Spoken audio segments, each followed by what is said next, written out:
Hey guys, it's me, Ken from Right From Wrong.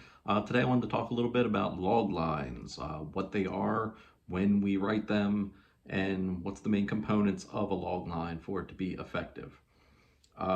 First of all, a log line is a selling tool, primarily used for pitching, to describe your story in one, maybe two sentences. You want to make it as concise as possible. We've heard it referred to as like the elevator pitch.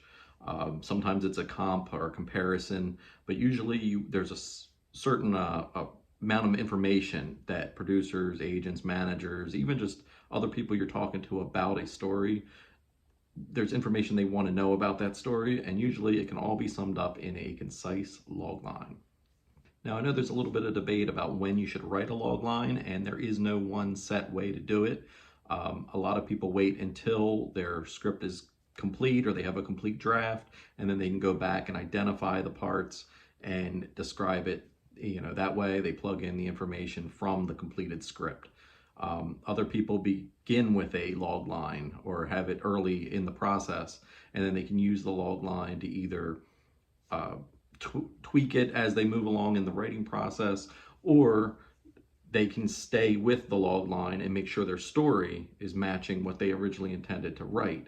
Me personally, I like writing the log line shortly after coming up with the idea, mainly to see if it's a viable idea, if it actually has a story, if I can identify the main parts of the story. And then I know that, I've got something that maybe I would want to write and that other people would want to read or see. But there's no right or wrong method to do this. I prefer to do it first, just to make sure I've got the main components identified. But you can do it at any time. And like most things in this industry or in any creative industry, there's no one way to do a log line.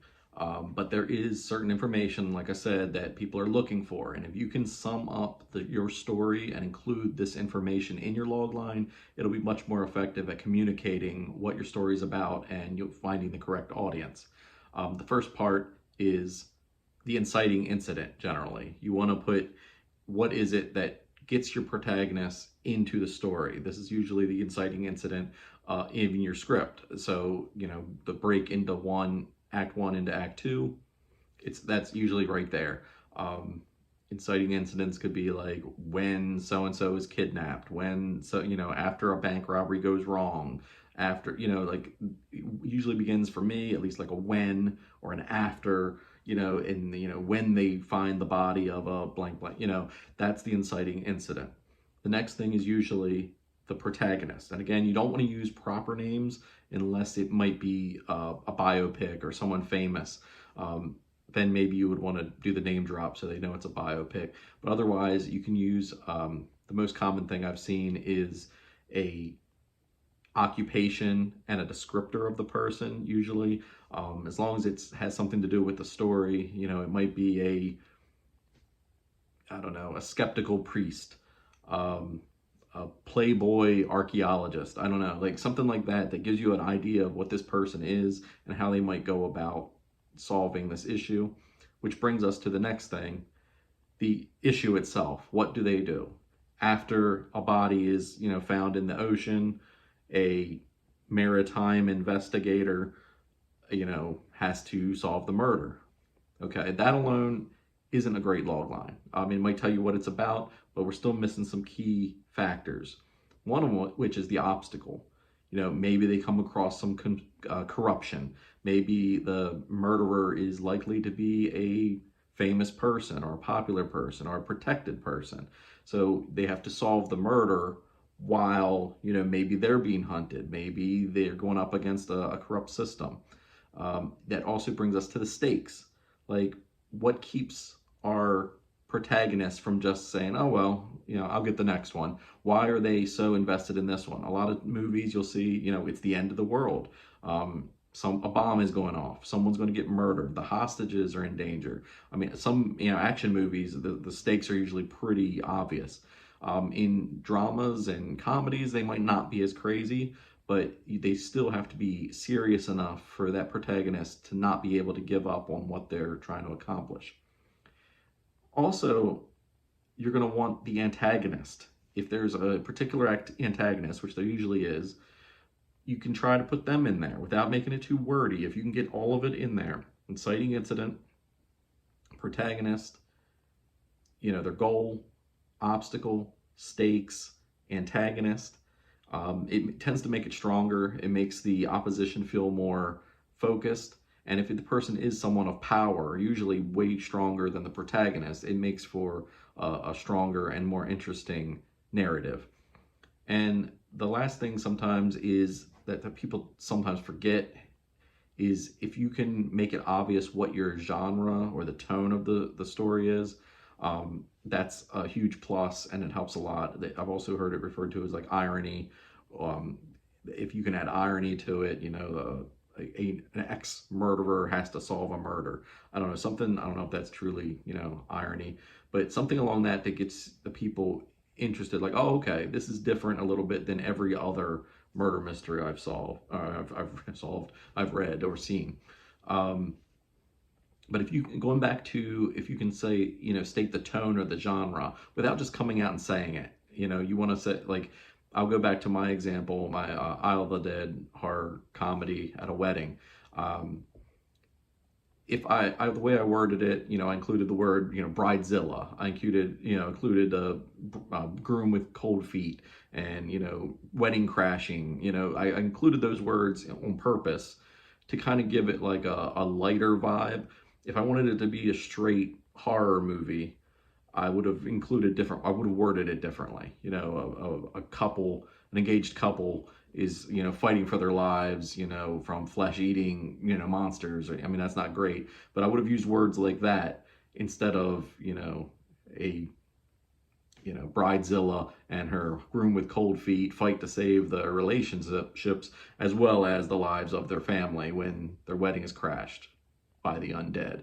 Like, it's not funny necessarily, but I think the tone of it is a way different than if it was a straight up horror movie. There's also comparisons that are often added to or in place of a log line. If you've ever read the log line that's published out there for the Godfather movie, it's actually kind of boring. It doesn't describe much of what actually happens in the movie other than the basic, when a patriarch of a crime family, he needs to find a replacement, and his, what do you call it, like a unexpected son or something like that.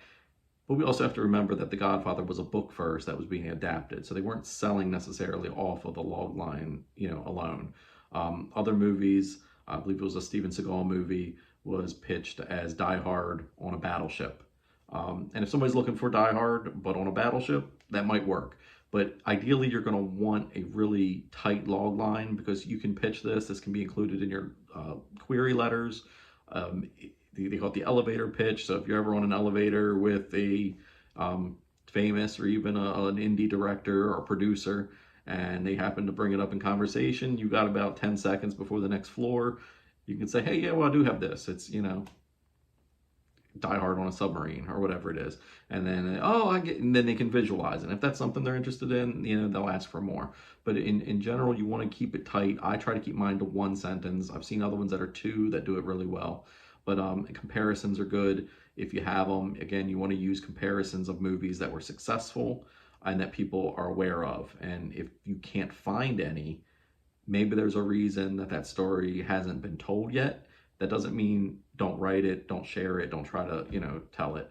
But just be aware of that you're using examples that people can identify and that were successful so that they can look at yours and say, oh, okay, I could see a market for that because, that sold $900 million 10 years ago. We might be due for another one of those or something along those lines. So that is the comparisons.